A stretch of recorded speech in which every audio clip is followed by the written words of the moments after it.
Vamos a ver aquí desde lo más básico para que ustedes puedan aprender a leer estos radagramas que no son tan complicados y las condiciones del suelo también ofrecen buenos resultados, ¿no? O sea, esta tecnología es similar a lo que comúnmente conocemos como el ultrasonido. No es una técnica que sea directamente relacionada con una radiografía. Nos da una imagen distorsionada de lo que hay en el subsuelo. Hay técnicas de filtrado para tratar de limpiar estas imágenes y ofrecer un panorama lo más aproximado a lo que está físicamente enterrado. Entonces empezaremos por definir lo que es esta técnica. Esta técnica de prospección geofísica está basada en la emisión y reflexión de ondas electromagnéticas en un medio que bien puede ser el subsuelo o en estructuras hechas por el hombre. Estas frecuencias que utiliza el equipo van del orden de 10 a 2500 MHz. Cuando estas emisiones de radiofrecuencia encuentran discontinuidades, por lo regular están asociadas con variaciones en las propiedades de los materiales, así como el suelo tiene propiedades de densidad, humedad, temperatura, etcétera. Bueno, también tiene propiedades electromagnéticas. Estas propiedades, las que vamos a utilizar propiamente para este trabajo y que son de importancia fundamental, son la constante dieléctrica y la conductividad eléctrica del subsuelo, además de la permeabilidad, permeabilidad magnética, aunque en un menor grado. La siguiente. Bueno, el GPR queda ubicado, es una técnica electromagnética, como les comentaba, que en el espectro electromagnético queda ubicada en la parte media entre lo que es las altas frecuencias, que es de hecho la luz visible, el ultravioleta, los rayos X, los rayos gamma y el infrarrojo. En las bajas frecuencias tenemos amplitud modulada y bueno, relacionándolo con aplicaciones que comúnmente conocemos, las bajas frecuencias están relacionadas con amplitud modulada, el radio. Las que entran en los rangos de frecuencias del georradar es principalmente la televisión, las microondas, el radar aéreo, el que todo el mundo conoce, los radios de comunicación policíaca, las frecuencias de comunicación. Esto es importante conocerlo porque muchas de estas frecuencias entran, se mezclan con las señales que emite el radar y de alguna forma enriquecen estas señales y posteriormente, bueno, también dificultan en casos extremos, dificultan la interpretación porque son señales mezcladas.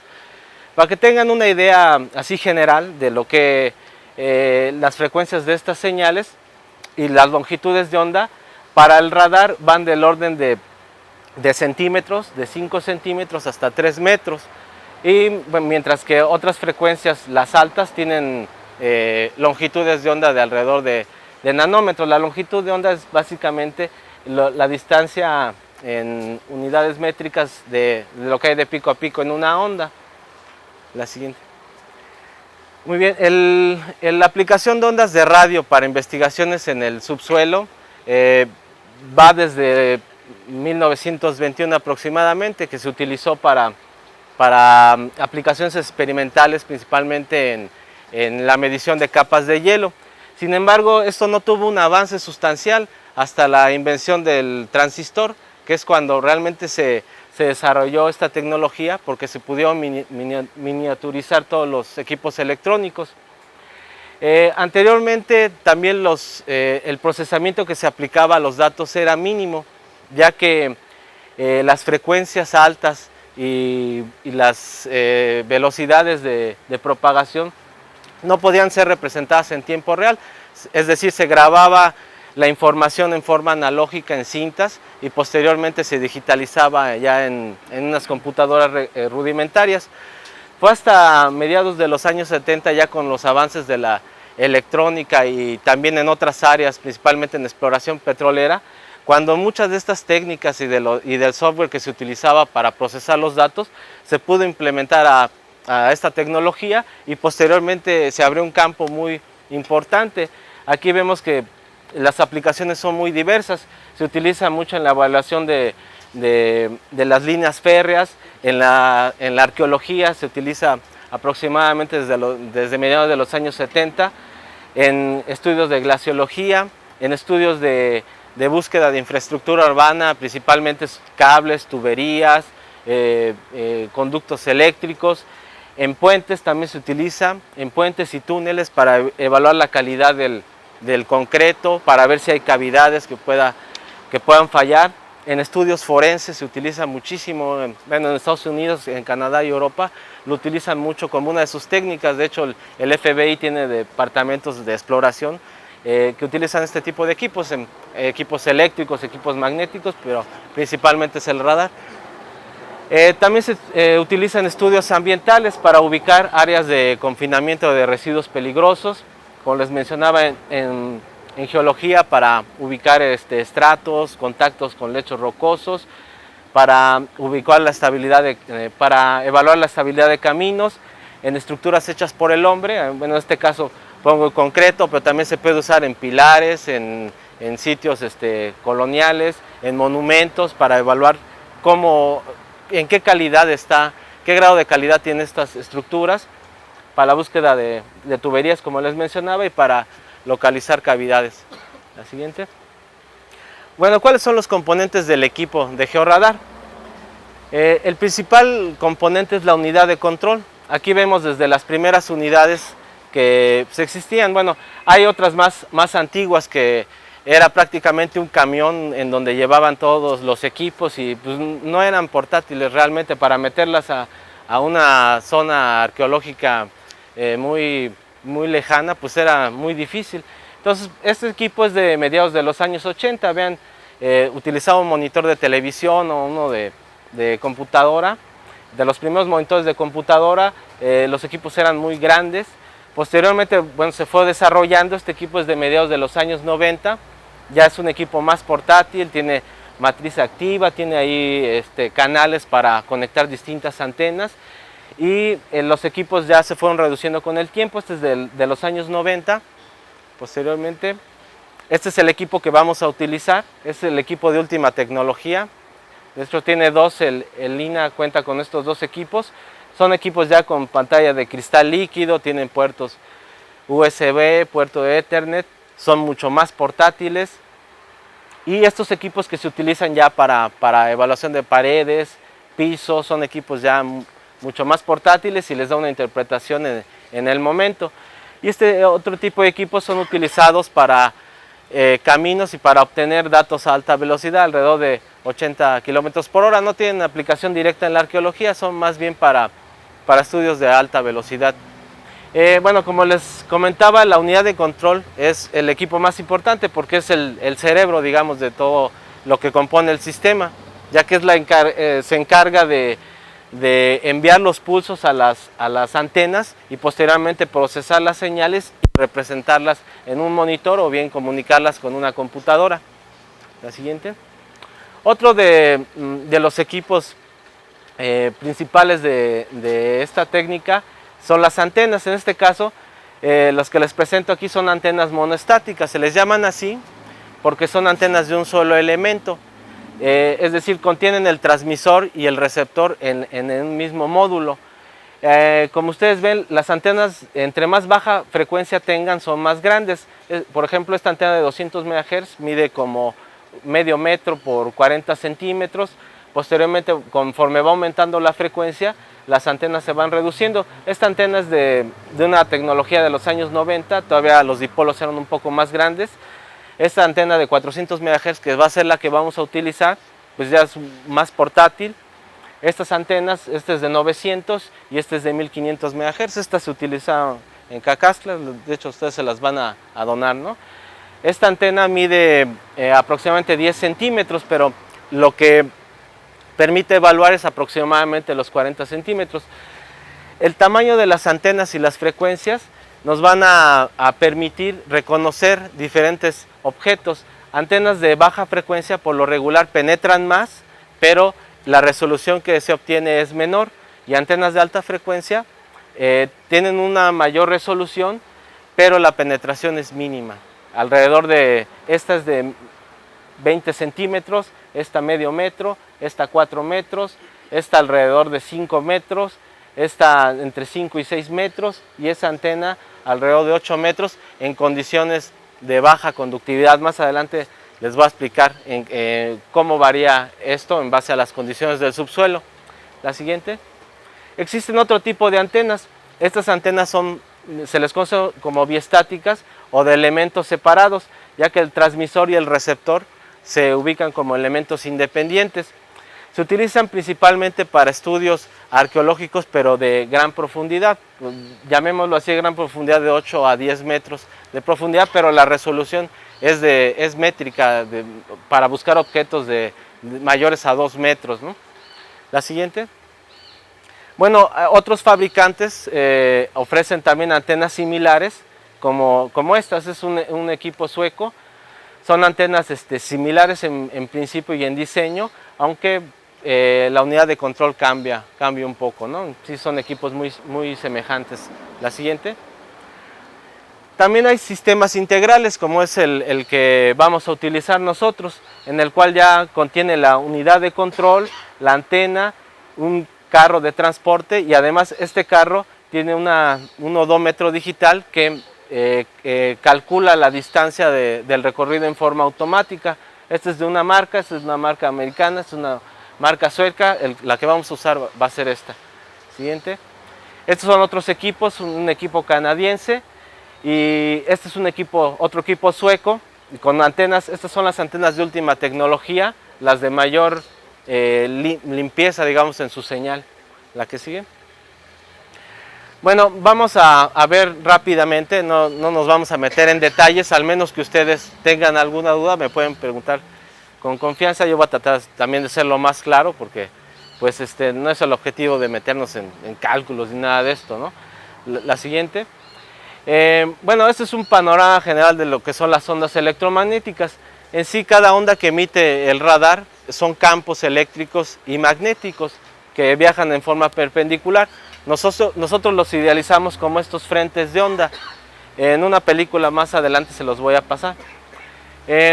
¿Cuáles son las propiedades electromagnéticas del medio o del subsuelo que son importantes para nuestro trabajo?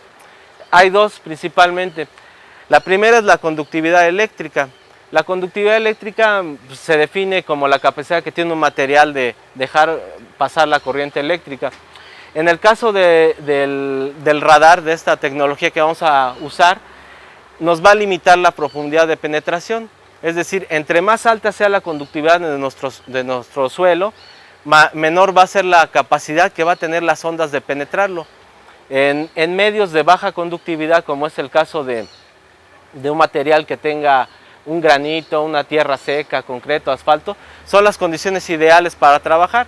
Las condiciones más reales, las que comúnmente encontramos, son estas, en donde el suelo puede ser una arcilla seca, un basalto, un aluvión, y las peores condiciones, por lo regular, son las lutitas húmedas, el agua de mar. Bueno, en este caso no vamos a trabajar en ese medio, pero en un medio de arcilla húmeda casi siempre es donde lo vamos a encontrar.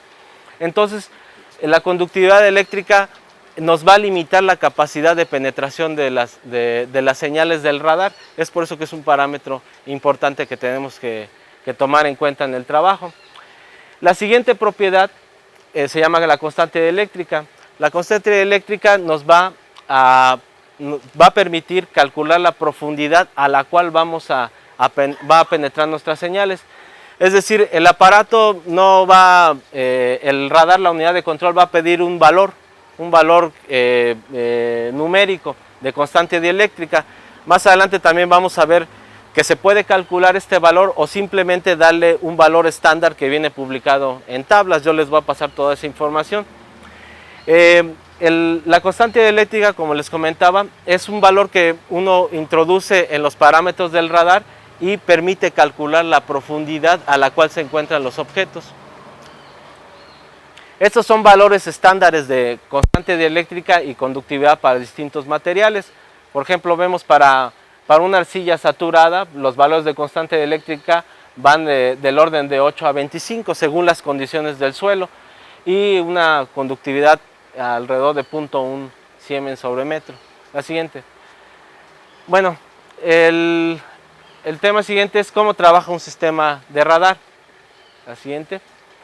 Idealmente, la unidad de control manda pulsos con esta forma y a una frecuencia de 50 a 25 kHz dependiendo del fabricante. Estos pulsos se envían a las antenas y las antenas los amplifican y cambian la forma de la onda.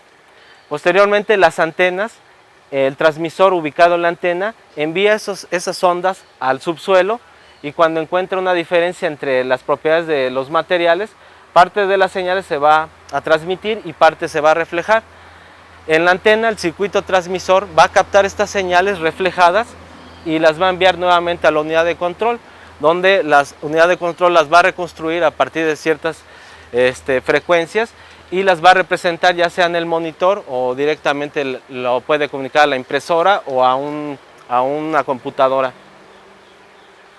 Este es un diagrama más esquemático de cómo se hace este proceso. La unidad de control envía los pulsos al transmisor, el transmisor de la antena envía las señales ya transformadas al subsuelo, y cuando encuentra una diferencia entre las propiedades del medio circundante y las del objeto, parte de esas señales las va a reflejar como si fuera un eco.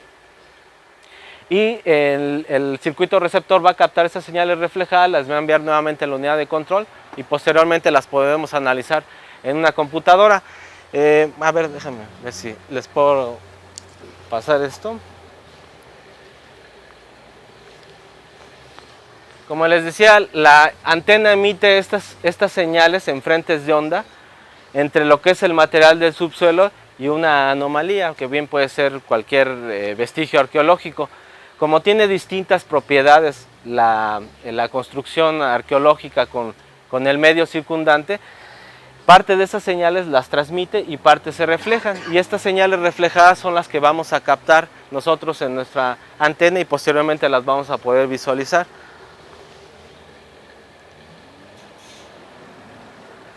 Bueno, ahora vamos a ver lo que es un radagrama, que es el registro del radar, así como el electrocardiograma o la tomografía médica nos da una imagen. Esta técnica nos da otra imagen que se llama radagrama. El radagrama, ¿de qué está formado? Esta es una imagen típica de un radagrama que comúnmente utilizamos en la prospección con georradar. Un radagrama está compuesto de miles de estas trazas, de miles o cientos de estas trazas según la longitud. El radagrama representa una imagen en series de tiempo de lo que hay en el subsuelo o el tiempo en que regresan estas ondas. En el eje horizontal vamos a tener la distancia que recorremos nosotros físicamente sobre el terreno, y en el eje vertical vamos a tener el tiempo de propagación de nuestra señal o la profundidad si nosotros conocemos el valor que les decía de constante dieléctrica. Si conocemos ese valor, podemos saber a qué profundidad está cada uno de estos reflectores.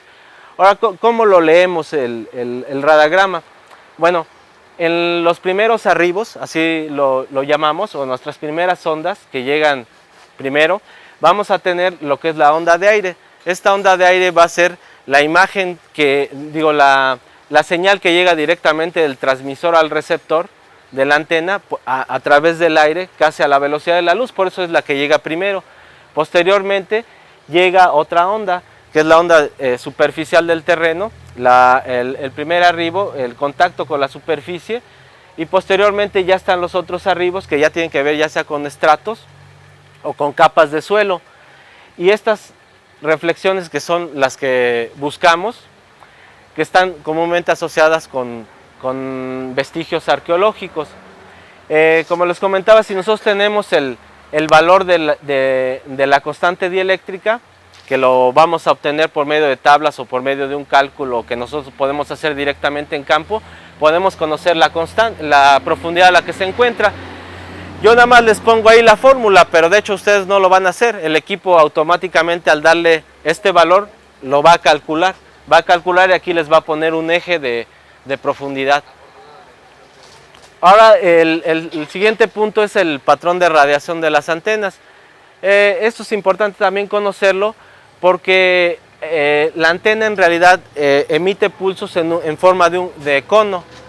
Los patrones de radiación son cantidades tridimensionales, es decir, en el vacío, en un medio libre completamente, estos patrones tienen estas formas, son esferas y aquí unos dipolos.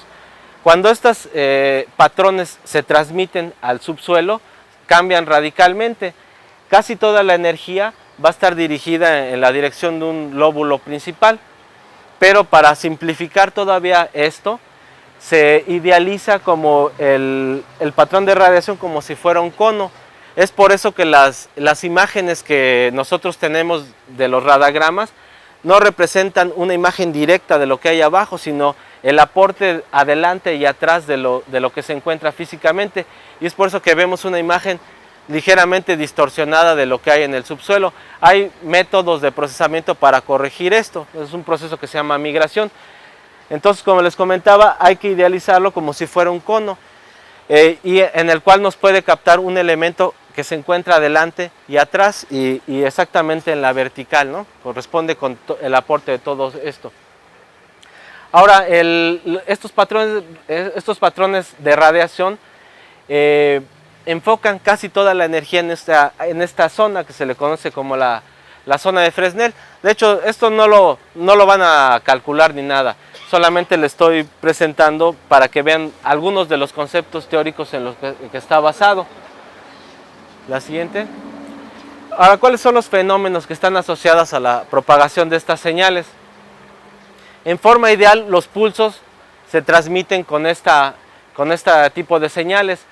Sin embargo, el pulso contiene el aporte de varias cosas, del ruido propiamente electrónico de los datos, el ruido que hay en el subsuelo, la mezcla de todo. En realidad es esto es con las señales que trabajamos. No son señales perfectas como idealmente o matemáticamente se hacen, ¿no? Lo que tenemos es esto, y diseñar filtros para eso es un poco complicado. En el espectro de las señales, que es otra forma de visualizar nuestros datos, tenemos esta distribución. En forma ideal, pues, es una distribución gaussiana, pero en nuestros datos reales nosotros vamos a ver estos espectros. Este tipo de señales nos van a permitir diseñar los filtros con los cuales vamos a procesar nuestros datos y limpiarlos. Es decir, nuestra señal va a venir contaminada de muchas frecuencias y vamos a tener este tipo de representación. A la hora de meter los filtros, vamos a tratar de dejarlas de esto. No lo alcanzamos en todos los casos, al menos de que el medio sea muy limpio o el material sea muy homogéneo. La siguiente. Con esto pues, se generan distintos fenómenos. Tenemos un fenómeno principal que lo conocemos como la dispersión. Este fenómeno se presenta en superficies cóncavas o convexas, porque los reflejos o las señales reflejadas pueden ocultar completamente lo que estamos buscando.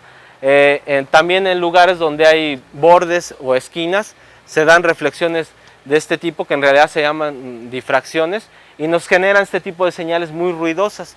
Entonces, este tipo de problemas los vamos a encontrar comúnmente en el contexto arqueológico, y hay que aprender un poco a reconocerlos para posteriormente filtrarlos y mejorar la imagen.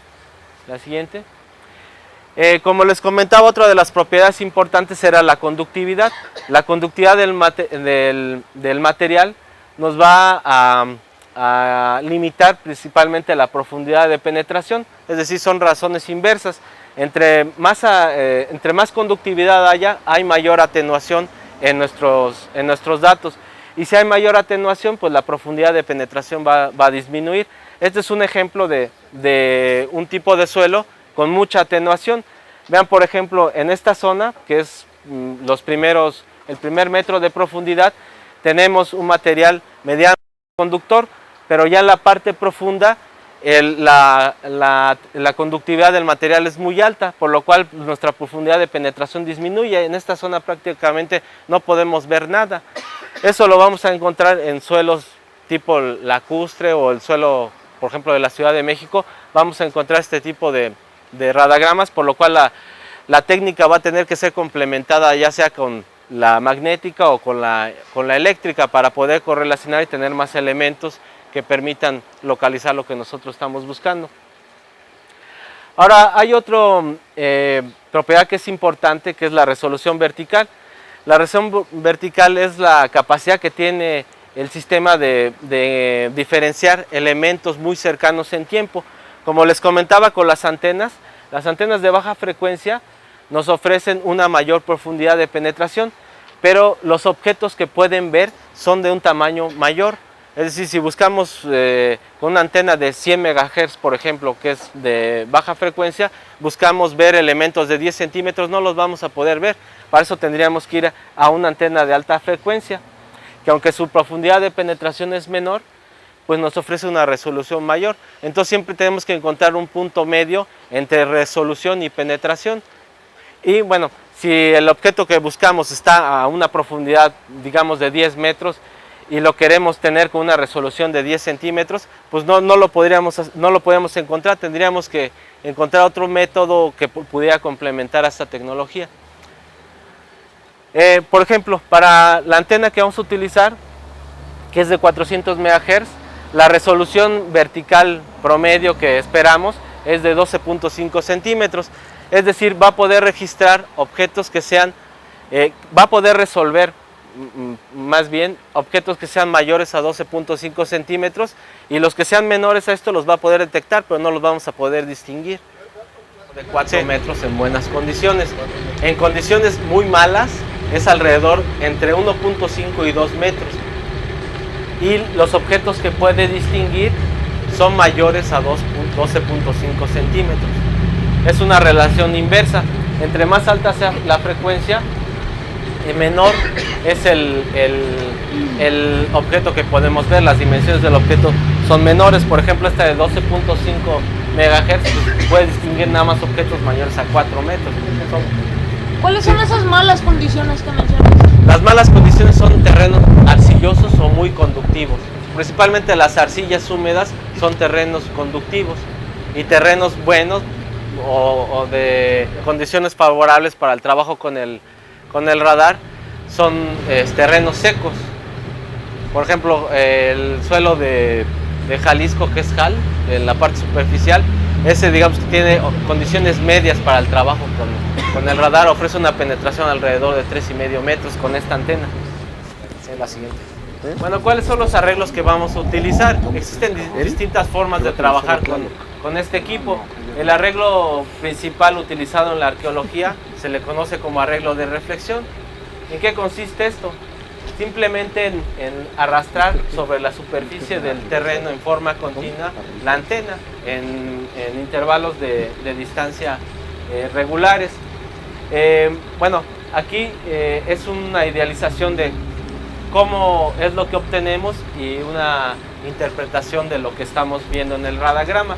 Como ustedes ven, bueno, aquí están las primeras señales, que son la onda directa de aire, la del terreno y una reflexión principal, que esta está asociada principalmente con la interfaz entre el relleno y un lecho rocoso o el terreno natural.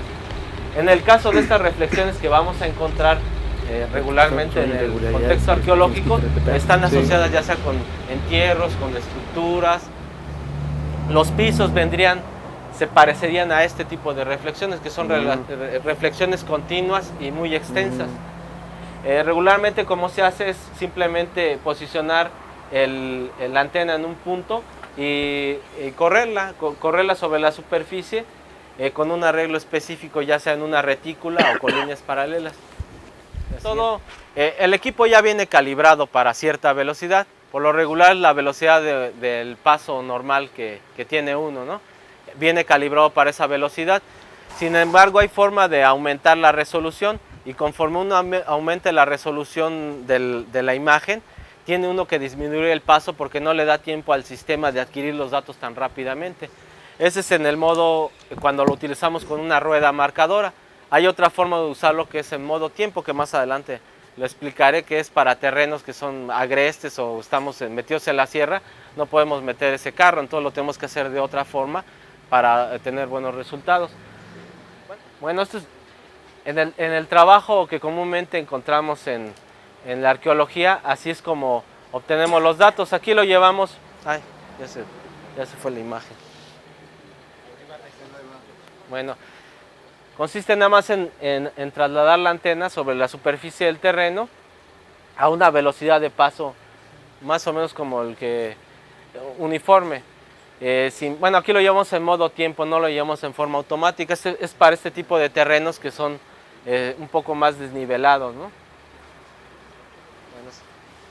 Hay otro tipo de arreglos aparte del arreglo de reflexión.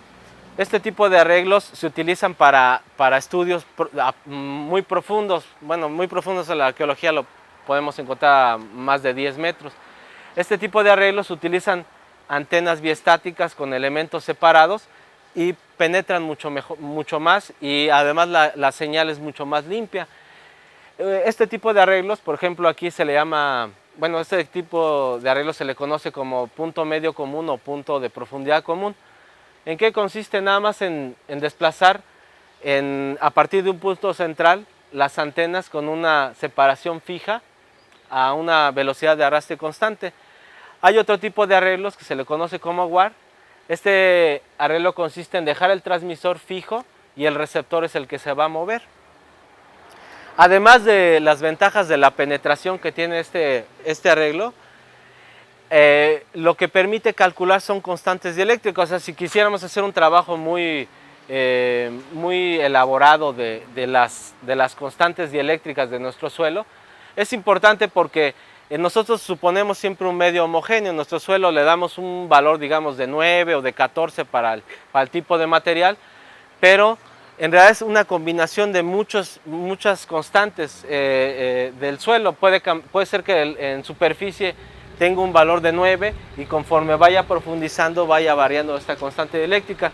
Entonces este tipo de arreglos nos permite calcular una constante dieléctrica variable, que eso nos daría una profundidad más exacta. Esto solamente es para estudios muy detallados. En realidad nosotros siempre tomamos un promedio y con eso es suficiente para tener una buena aproximación. La siguiente, por favor.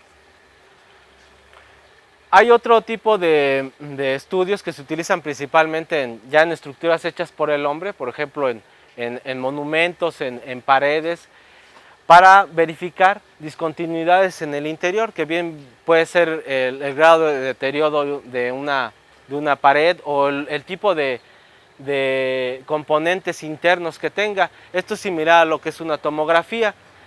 Consiste simplemente en dejar el transmisor en una posición fija y mover por el otro lado el receptor. Posteriormente se mueve nuevamente el transmisor hacia otra nueva posición y el receptor se mueve en forma continua. Con eso vamos a crear una imagen en la cual aquí se tenga las posiciones del receptor y las posiciones del transmisor, y la representación nos dé las discontinuidades que existan en el volumen. Hay también antenas especiales que se utilizan en pozos. Por ejemplo, en las tumbas de Tiro pueden ser útiles para ese tipo de estudios, aunque nosotros no lo hemos hecho. Sabemos que existen ese tipo de antenas que tienen aplicaciones principalmente para estudios de aguas subterráneas, estudios geológicos, pero también se pueden aplicar para la arqueología. En lo que consiste nada más es mover la antena a través del pozo, y estas lo radian en forma omnidireccional alrededor de todo el pozo. Con esto construimos una imagen que es un poco más difícil de interpretar, pero sin embargo puede ofrecer información importante para ubicar ya sea una cámara, discontinuidades alrededor del pozo. Este tipo de arreglo, que se le conoce como cross hole, es similar a lo que es transiluminación, pero en pozos. Es ver a través de los dos pozos lo que hay en el interior. Aquí necesitaríamos dos antenas. En el caso de este ejemplo, la antena en el pozo 1 funcionaría como transmisor y esta como receptor. Se dejaría para una posición y esta se bajaría y posteriormente se movería la transmisora, la receptora hacia una nueva posición y la transmisora nuevamente empezaría todo el recorrido hasta construir una imagen de este tipo. Bueno, este es otro de los temas de cómo se calcula la constante dieléctrica. Nosotros lo podemos hacer en campo o bien lo podemos tomar directamente de unas tablas que ya están publicadas. Nos va a dar un cierto error si los tomamos de estas tablas porque las condiciones son muy variables, aunque sean el mismo material. Digamos, para una arcilla saturada puede variar en este orden, según en el lugar en el que hagamos el estudio. Entonces, bueno, esto lo vamos a utilizar de inicio, pero siempre hay que tomarlo con reserva, sobre todo para calcular la profundidad a la que se encuentran nuestros objetos de interés. La siguiente es hacerlo nosotros con un cálculo muy sencillo, calcular esta constante, y después nos va a servir para todo el sitio. En este caso yo lo pongo con una tubería, pero puede ser con un muro o con un elemento que podamos reconocer en un perfil o en una excavación, o meter ahí un elemento metálico. Lo que hacemos es pasar la antena y cruzar el eje de mayor longitud. Es una vista en planta y es una vista de perfil. Cruzar el eje de mayor longitud. Esta profundidad nosotros la podemos conocer directamente porque la vamos a medir con cinta. Posteriormente, bueno, nos va a dar el radagrama. Nos va una anomalía de este tipo. Con este radagrama nosotros podemos leer directamente en esta escala, podemos leer el tiempo en el que está el primer arribo de nuestra señal y posteriormente, al tener el tiempo y la profundidad, el tiempo lo calculamos directamente del radagrama y la profundidad la podemos medir con la cinta. Hacemos este cálculo y posteriormente tendríamos este valor de constante dieléctrica que lo podríamos introducir a nuestra consola y nos daría ya un valor más real para el sitio en el que estemos trabajando.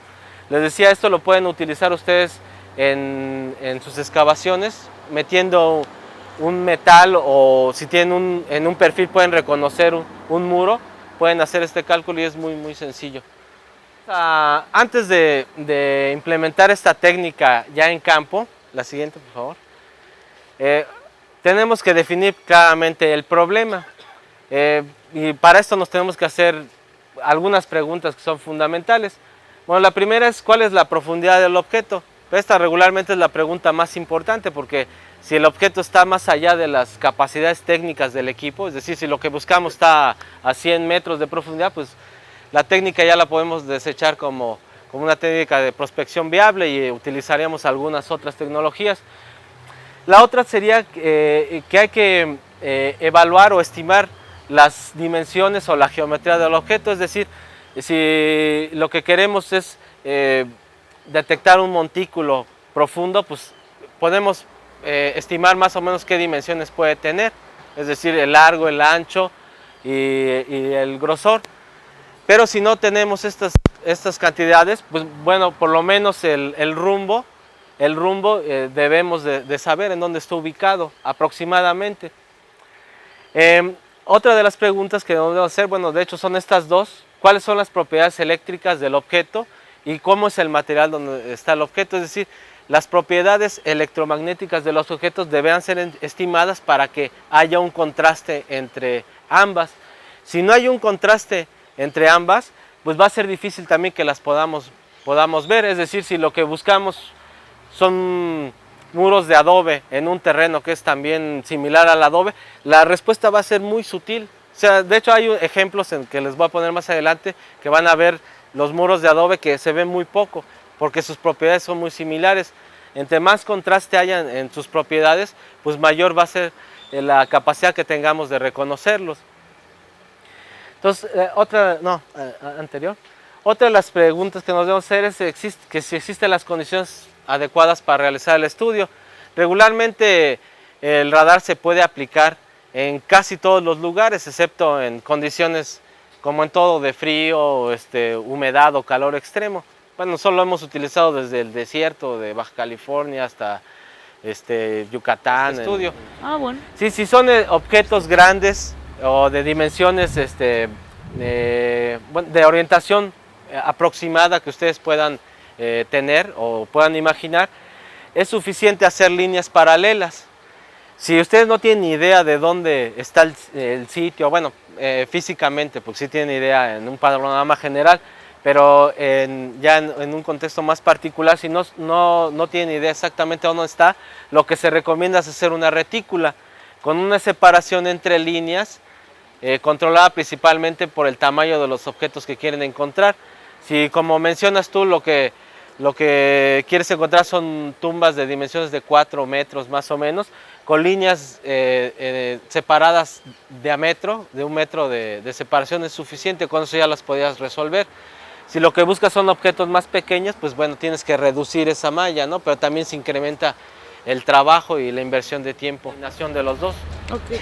Sí, entonces, como les comentaba, en base al tamaño y a la orientación que tenga este objeto, pues uno va a definir la separación entre las líneas. Como lo comentaba la compañera, si son tumbas que tengan dimensiones alrededor de 4 metros o de 1 metro, con una separación de 1 metro es suficiente para poder resolverlas e distinguirlas. Si la orientación o la posición de estos objetos que estamos buscando no tenemos idea de dónde estén, pues simplemente definimos un área y establecemos ahí una retícula en el cual hacemos líneas en ambos sentidos, norte, sur y este-oeste. La siguiente, por favor. Bueno, ¿cómo vamos a seleccionar la frecuencia? Como les comentaba, va a estar controlada principalmente por 3 factores: por la profundidad de penetración, por la resolución requerida en el trabajo, que es básicamente volviendo a lo mismo de la parte anterior, y el tipo de aplicación. Si lo que queremos es buscar un objeto a gran profundidad, pues utilizaremos una antena de frecuencia baja. Si lo que queremos es obtener una resolución alta, digamos en el interior de un muro, utilizaremos una frecuencia mayor, antenas de 900 MHz hacia arriba, y según el tipo de aplicación. No es lo mismo estar utilizándolo en el interior de un muro que en un sitio olmeca, por ejemplo, en donde todos los contextos están entre 3 y a 6 metros, ¿no? La siguiente. Bueno, esto es cómo influye la profundidad de penetración en base a la frecuencia de la antena. Bueno, aquí no se ve, pero estas antenas que son de alta frecuencia, por lo regular el mínimo espesor que detectan es muy bajo.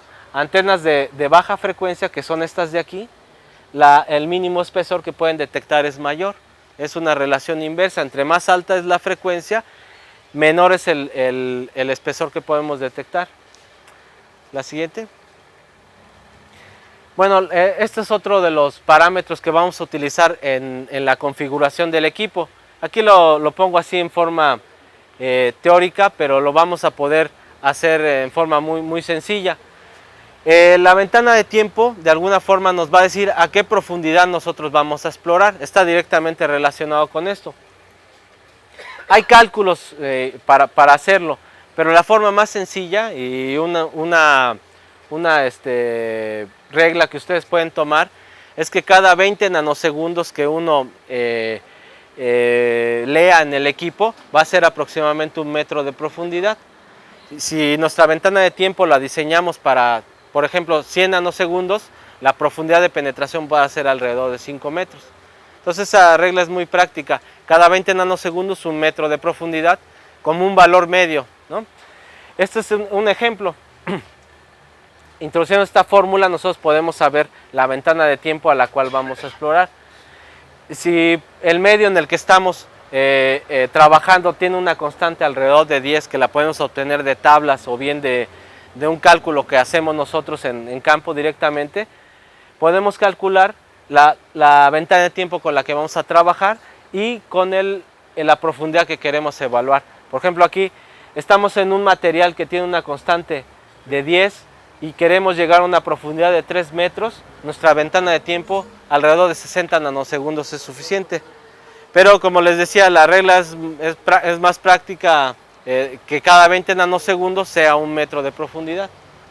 Estos son parámetros que uno va a introducir en el equipo. Más adelante también vamos a ver cómo configurarlo y todo esto. Esta es la parte, digamos, teórica de la presentación. Bueno, estas son las ventanas de tiempo típicas que utilizamos para diferentes aplicaciones. Como les decía, si lo que queremos captar son paleorrelieves o zonas de gran profundidad, nuestras ventanas de tiempo o una escala vertical en tiempos va a ser muy amplia, alrededor de 200 nanosegundos. Esto teóricamente penetraría alrededor de 10 metros.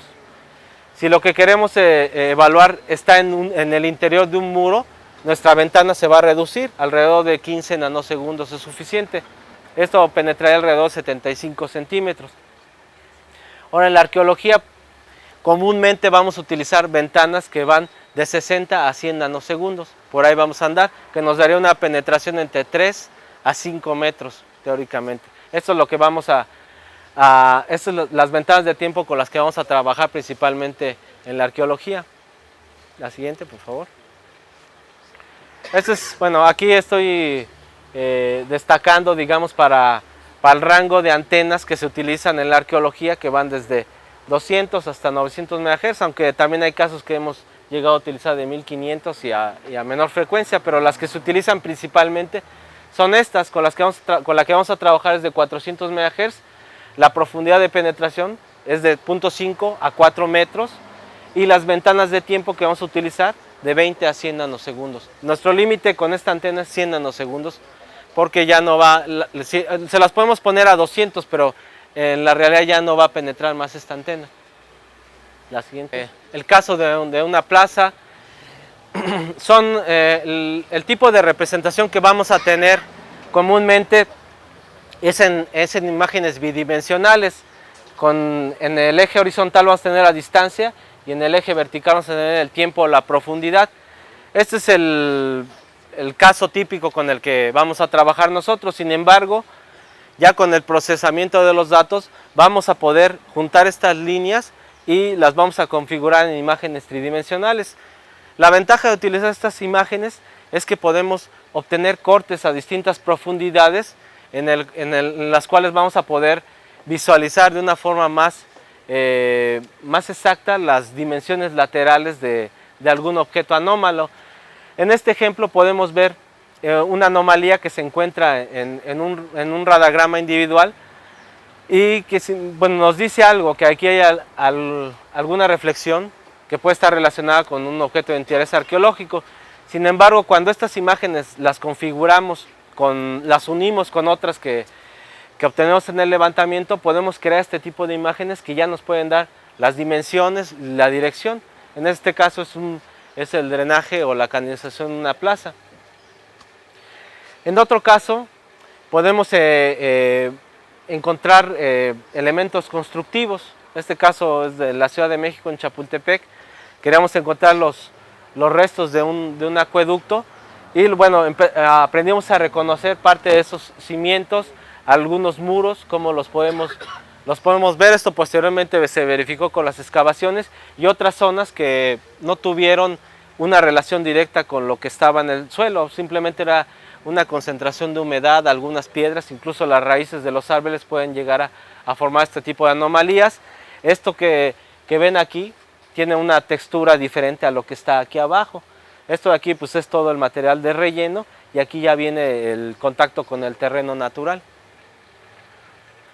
En este otro caso era una construcción de ladrillo, lo que se veía es una mancha, que es difícil ver las formas, como les comentaba, no es un método que diga tiene esta forma y tiene tantos ladrillos, nada de eso, no, simplemente ve uno una mancha que debe de tener información adicional uno para poder interpretarla. Siempre es necesario estar con el arqueólogo comentando todo esto para que uno aprenda a poder interpretarlas, porque en sí el método solo pues ve uno solamente reflexiones, ¿no?, y anomalías.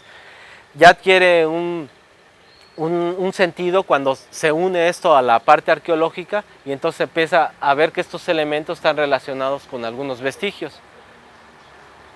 En este otro caso, bueno, Aquí hay lo que comentabas tú, de un material de piedra con tierra, un material muy húmedo. Vean en la parte húmeda que hay piedra, apenas se alcanza a conocer. Eso es porque la arcilla húmeda absorbe mucho de la energía y atenúa la señal.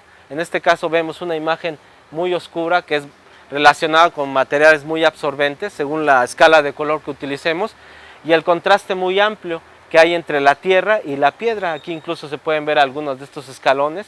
Bueno, con algo de imaginación se puede aprender a interpretar todo esto. Y ya la parte del terreno natural, que es mucho más abajo, ¿no? La siguiente. En el caso, bueno, cuando obtuvimos este tipo de registros fue en época de lluvias. Entonces todo lo hicimos en época de lluvias y pues vimos el contraste que hay, ¿no? Nunca obtuvimos el comparativo en época de secas. De hecho, estas son las condiciones para el trabajo. La penetración pues fue alrededor de 2 metros nada más.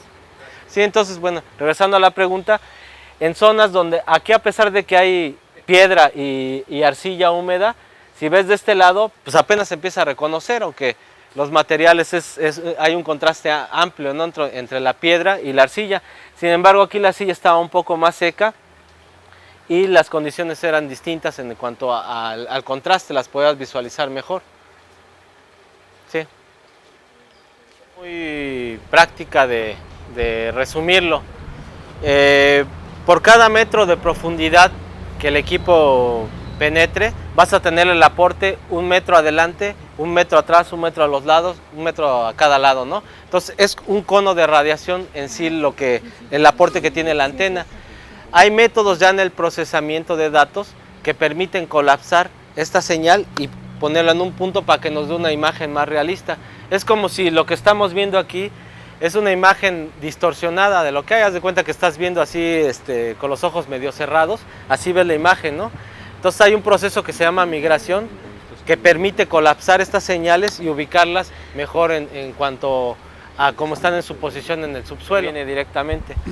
La siguiente, por favor. Bueno, este es otro caso de cómo se ven los muros. Este caso es muy difícil distinguir estos taludes. Bueno, era de dimensiones muy pequeñas, pero adivinarlo un poco con imaginación puede uno distinguir en cierto grado los taludes. Los muros pues se ven muy bien, y eso en base al contraste que hay entre tierra y piedra. Hay otros casos mucho más complicados. En este caso, bueno, esto es una anomalía que no se excavó y por lo tanto pues queda en ese calificativo ahorita de anomalía nada más, porque no sabemos qué hay ahí. Este es el caso de los muros, los que les comentaba. Bueno, vean, esto de aquí es un terreno arcilloso seco, arcillo arenoso seco, y tiene muros de adobe. Aquí hay muros de piedra. Entonces ahí esto es un elemento importante, porque los muros de piedra se distinguen mucho mejor que estos que son muros de adobe. Los muros de adobe apenas si se alcanzan a reconocer. Entonces es importante que haya un contraste entre los materiales para que uno los pueda aprender a reconocer, o uno lo reconozca mucho mejor en el radagrama, ¿sí? Esto es en Teotihuacán. Entonces este es un ejercicio bueno, porque aquí pues veíamos estas anomalías, pero esto no lo pudimos detectar no le pudimos dar una interpretación porque no sabíamos lo que era. Entonces ya al momento de la excavación, pues estos muros en realidad correspondían a los árboles. Bueno, este es un caso de Xochicalco. En una ocasión venimos con unas personas a hacer unos estudios así muy rápidos, porque Norberto quería ubicar la continuidad de un muro. Ellos tenían una cala, y bueno, el muro que se registró, pues efectivamente se encontró en las líneas que buscamos, y lo que queríamos ver es si continuaba. Al parecer, bueno, esta es una representación en planta de esos cortes que fueron muchas de estas líneas que se tomaron. Líneas paralelas con separación aproximada, no recuerdo bien si fue entre 50 y 1 metro las que tomamos. Y bueno, lo que detectamos es que hay cierta continuidad en esta anomalía, que parece que el muro tiene esta orientación, y ubicamos algunas otras anomalías que no sabemos lo que son. Pusimos aquí que era un posible entierro. Bueno, este es el caso de una subestructura, ya un elemento mayor, en el cual podemos distinguir un talud. Bueno, aquí estoy poniendo unos ejemplos representativos, porque si pongo ejemplos que son difíciles de interpretar, pues no se van a animar a utilizarlo, ¿no? Entonces aquí estoy poniendo los ejemplos más representativos. Bueno, cómo se ve un talud, de la otra parte las escalinatas, y aquí una estructura de piedra, unas losas de piedra. Como decía, pues no es una imagen directa, pero más o menos nos da la posición y la forma aproximada de un elemento arqueológico. Bueno, este es otro de los casos que son complicados en un contexto lacustre con arcillas muy conductivas. Aunque los materiales son superficiales, la interpretación se puede llegar a ser complicada. De hecho, nosotros vimos estos elementos, veíamos estos elementos que los podíamos señalar solamente como anomalías y que definían ciertos límites de unas estructuras, pero todavía no le podíamos dar una interpretación más exacta porque estaba muy complicado con tantos elementos, aparte de que había muchas etapas, ¿verdad? Estaban superpuestas diferentes etapas, entonces, bueno, a la hora de que se hizo la excavación, bueno, pudimos correlacionar todos estos elementos que veíamos como zonas de anomalías con los elementos arqueológicos. Bueno, este es otro de los casos. Aquí podemos ver algunos muros, que estos sí estaban más claros, algunos límites de algunas estructuras. Y aquí, bueno, la interpretación es muy complicada porque se superfunden diferentes etapas y, bueno, se enciman las respuestas, ¿no? Y finalmente, bueno, lo que correspondía con las excavaciones era esto. Bueno, hay otro tipo de casos en que los contextos ya están muy destruidos, solamente nos quedan los cimientos, aunque son muy superficiales, quedan algunos de los cimientos que se aprecian en mayor o menor medida dependiendo del grado de deterioro que tengan. Podemos ver también la parte del terreno superficial y ya la parte del terreno natural, que es con una textura ligeramente distinta.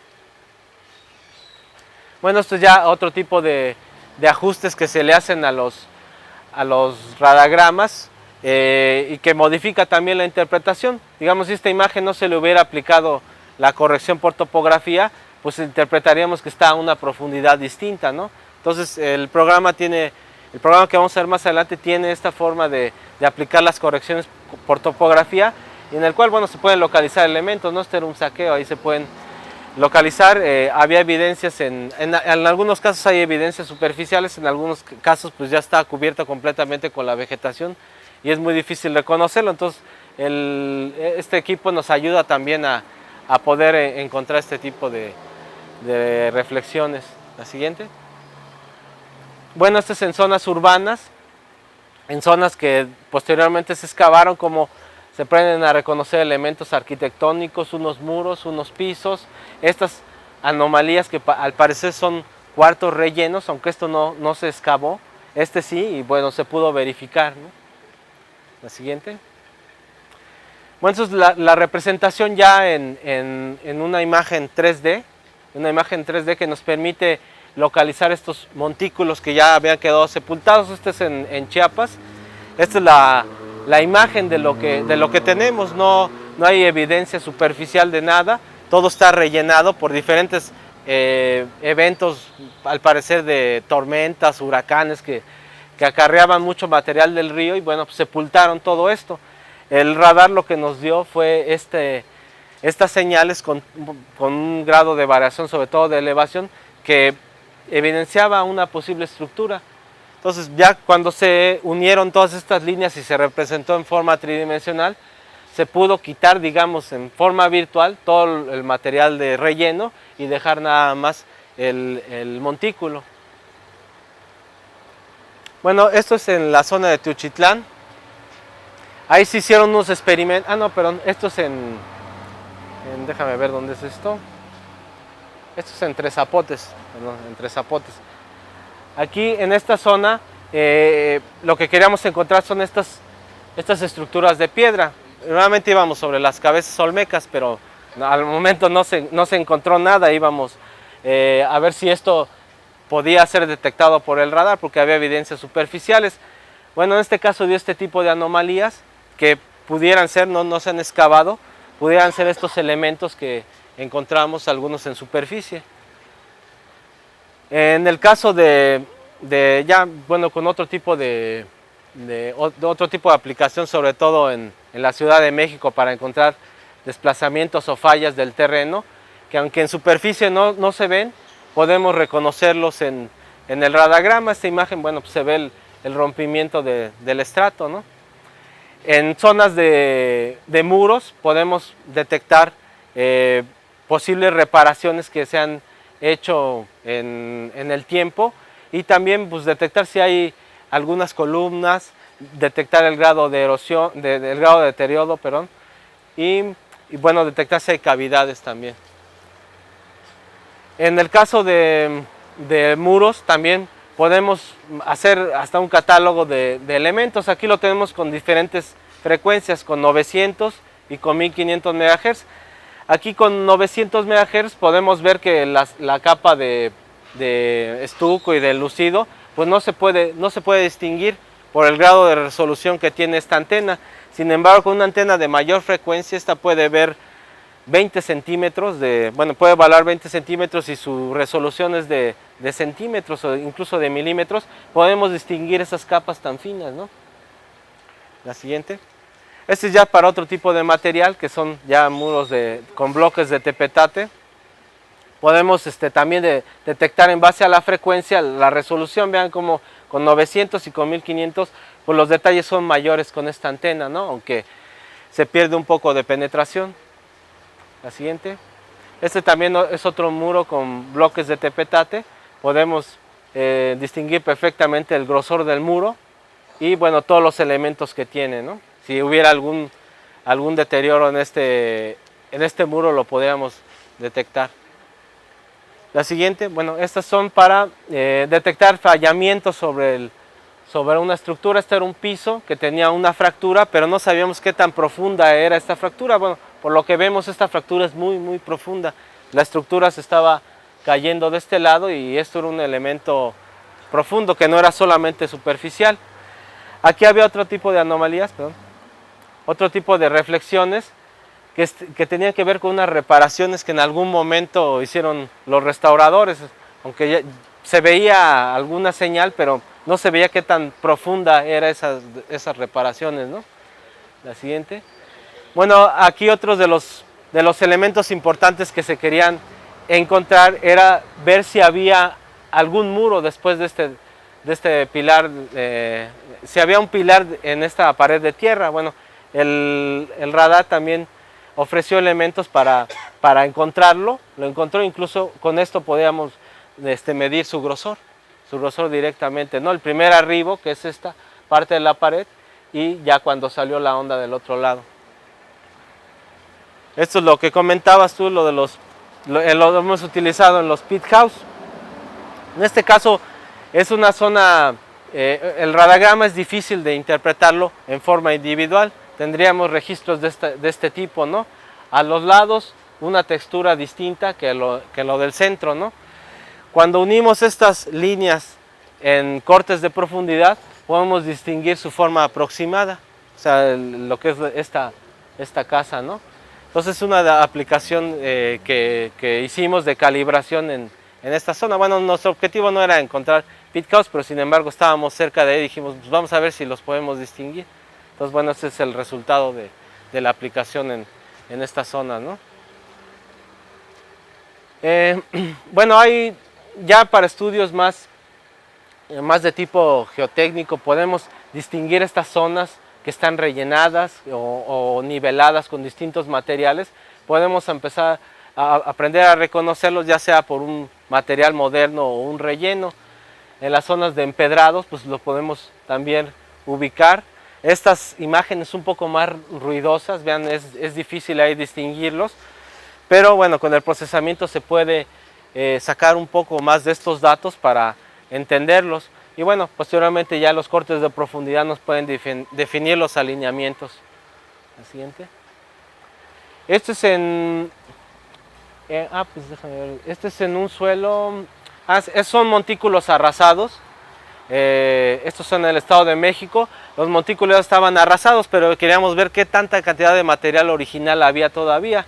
Bueno, el radar encontró todo esto que son los cimientos y parte de la estructura ya arrasada. Podemos ver aquí las manchas rojas corresponden principalmente con la piedra y la blanca y la azul corresponde ya con el material natural que era arcilla. Entonces también permitió evaluar el grado de deterioro que tenía esta estructura. Este es en un sitio cercano a Teotihuacán. Podemos distinguir diferentes capas de pisos y es un túnel natural excavado en la toba.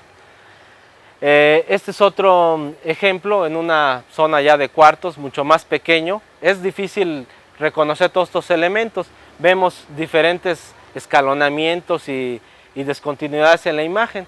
Sin embargo, ya cuando excavamos, bueno, cuando se excavó, se entendió mejor cuál era la relación entre estos elementos. Esto es para ubicar entierros en estas zonas, ya con los sondeos 3D. En una imagen simple podemos distinguir una mancha, pero no podemos ver qué límites tiene, qué continuidad. Al momento de cruzar toda esta información en imágenes 3D y en cortes de profundidad podemos ubicarla exactamente. Ya posteriormente se excava. La siguiente, bueno, es allá. En el caso de entierros, estos son propuestas que nosotros hicimos. En esta zona no se excavó, pero teníamos evidencias que esto podía corresponder con un entierro. Esto lo calculamos, lo hicimos con una calibración en una tumba de tiro superficial ahí en Tuchitlán. Entonces hicimos igual nuestro sondeo, aquí ya se había excavado y bueno, por la información que teníamos del arqueólogo que estaba ahí, nos dijo más o menos cómo estaba por abajo. Entonces aprendimos a reconocer algunos de estos elementos, una cámara superficial y estos accesos. La siguiente.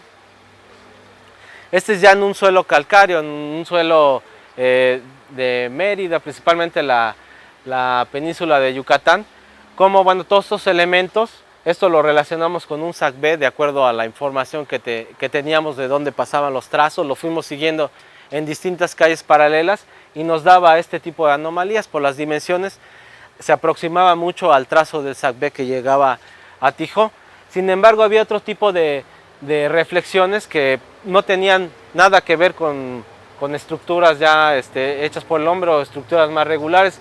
Estas están relacionadas principalmente con fracturamiento y con una carsticidad superficial, porque bueno, si hubiera un cenote tendría una profundidad mayor y no la alcanzaremos a ver con esta antena. Estaba ahí. Yo tendría mis dudas. Bueno, este es el caso que les puso Agustín en un suelo calcáreo. Cómo distinguimos un muro, unas instalaciones ya modernas, cómo las aprendemos a reconocer. Y bueno, esto es un corte en donde están los dos elementos, lo moderno y lo prehispánico. En el caso de un perfil en una calle, pues este es un muro, este mismo muro lo atravesamos así en forma longitudinal, no lo atravesamos en forma perpendicular. En forma perpendicular se ve así y en forma longitudinal es así. Entonces podemos distinguir cuáles son hasta sus dimensiones. Esto posteriormente se excavó y se verificó, ahí estaba ese muro. Y todo esto es una zona ya kárstica relacionada con cavidades naturales. La siguiente. Esta es ya una calibración que hicimos en un cenote. Aquí el cenote, la entrada, creo que estaba por acá, ¿no? Y bueno, queríamos ver si continuaba por esta zona y qué espesor de suelo había ahí, ¿no? Entonces en esta parte era muy delgado, de hecho aquí ya estaba casi por romperse y todo esto todavía había gran cantidad de roca, ¿no? Entonces todo esto era la mezcla de aire y de agua y se ve así, ¿no? Como una zona más oscura donde atenúa las señales. En la parte profunda, que está alrededor de 5 metros en esta zona, ya estaban los depósitos principalmente, ¿no? Bueno, de hecho este cenote me imagino que sí iba a una profundidad mucho mayor, pero ya no lo alcanzábamos a ver con esta antena, ¿no?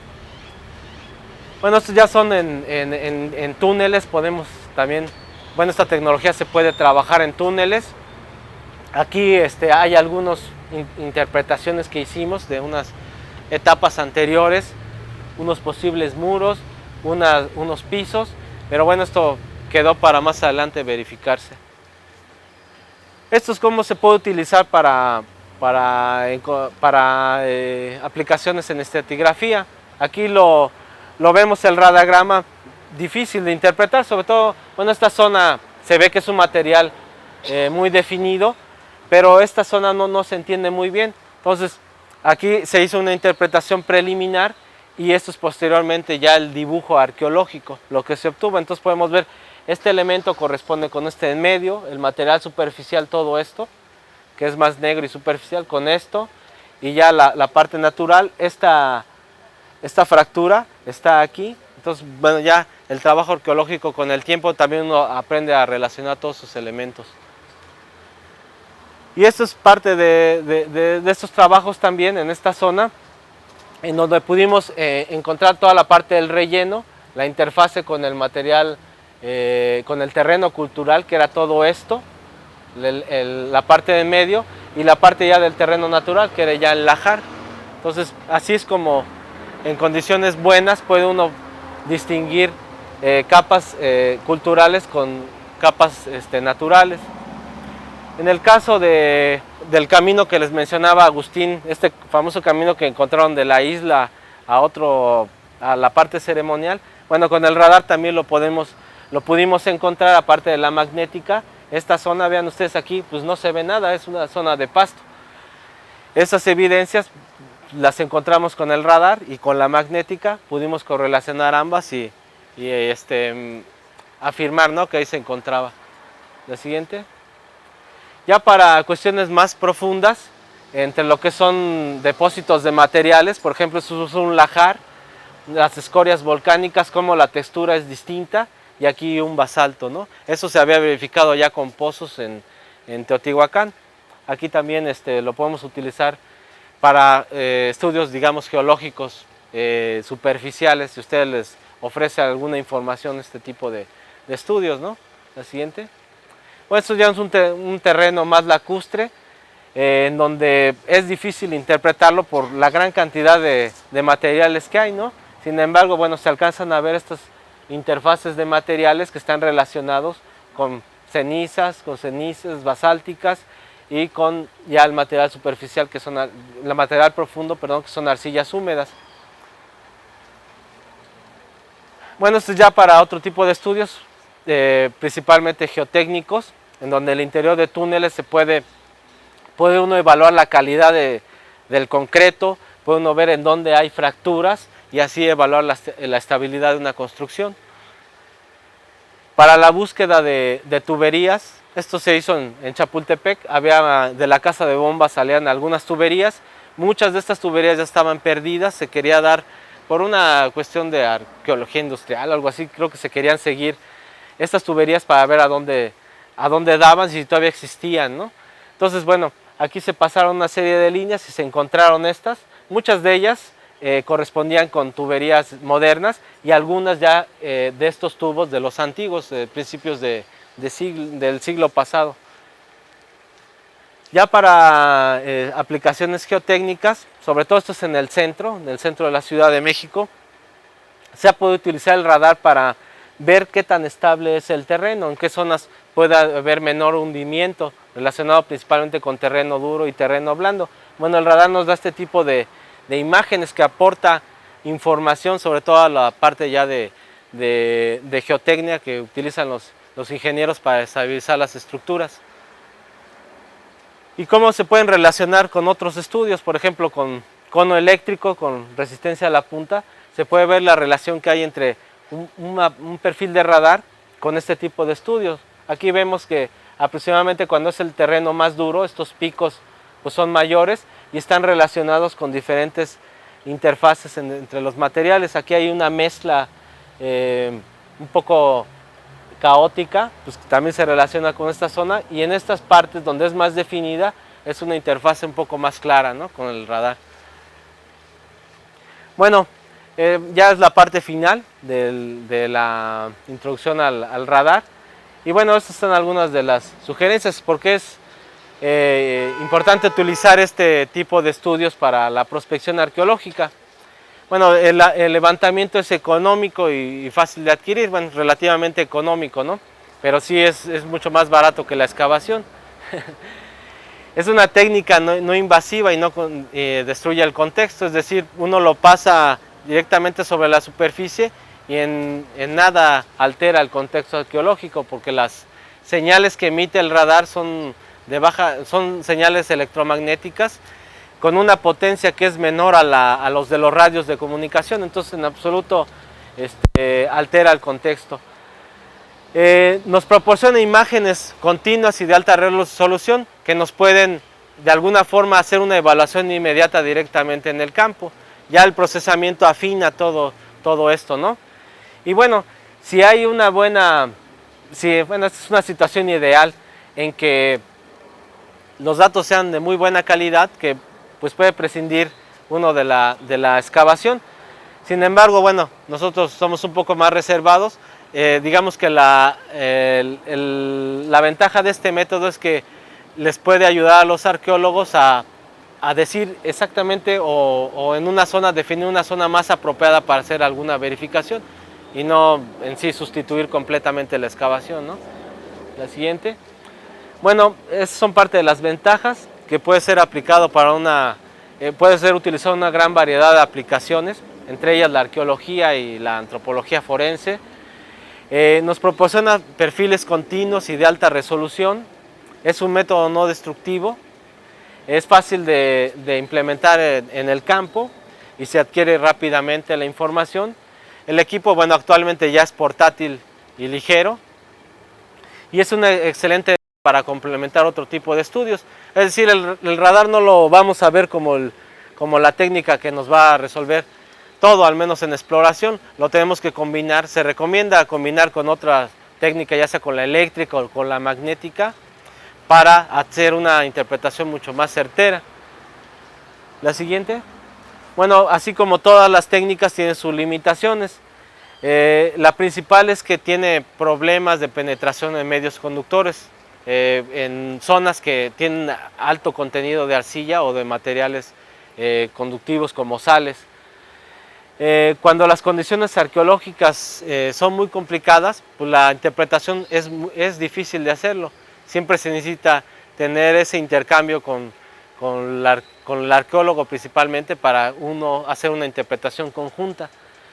¿Y qué es un método muy superficial? Bueno, aquí lo estoy poniendo en sus límites de 0 a 30 metros, aunque pues con esta antena si acaso llegaremos a 4 o 3 metros. En suelos con baja conductividad.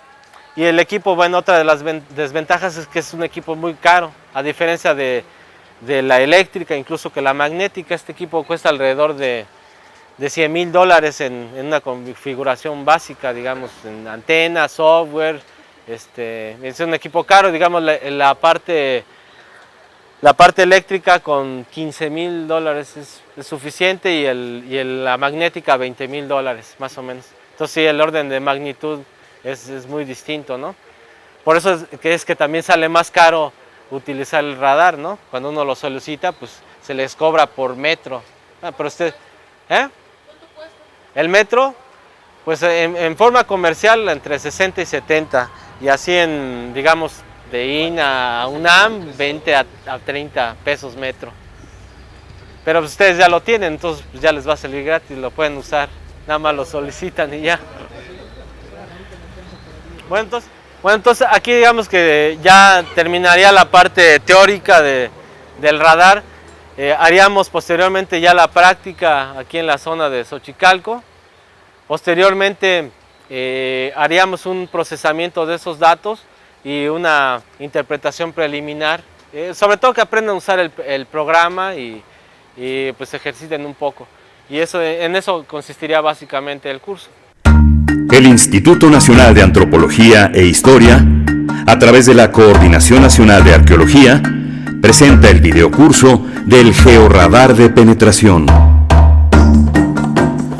La Coordinación Nacional de Arqueología, dentro del proyecto de capacitación y con la finalidad de fomentar en los investigadores el interés en la incorporación de nuevas técnicas aplicadas a la arqueología, realizó el segundo curso de Georradar de Penetración, el cual se llevó a cabo en la zona arqueológica de Xochicalco, Morelos. Este curso tiene como objetivo ser una herramienta para la utilización del equipo y que a su vez pueda ser aplicada dentro de los proyectos de investigación arqueológica del país. Esta técnica de prospección geofísica es de gran ayuda dentro de los proyectos de investigación, debido a que es una aplicación no destructiva y servirá de guía para futuros trabajos arqueológicos con fines inter y multidisciplinarios. Instrucciones. El video curso consta de 8 DVDs, cada uno con su menú del tema a elegir, ubicado en el índice que se desplegará, y un CD-ROM para PC. Es importante señalar que para la correcta comprensión del curso, se deberán reproducir todos los discos de manera consecutiva. Este curso servirá como apoyo e información complementaria si ya se está familiarizado con el equipo y el software. Cada DVD cuenta con un índice general, pero solamente estarán activos los temas contenidos en el disco. Dentro del disco de utilidades encontrará lecturas relativas al tema, así como el software demo del Radan 6 y RadView, que son los visualizadores para las lecturas que realiza el georradar.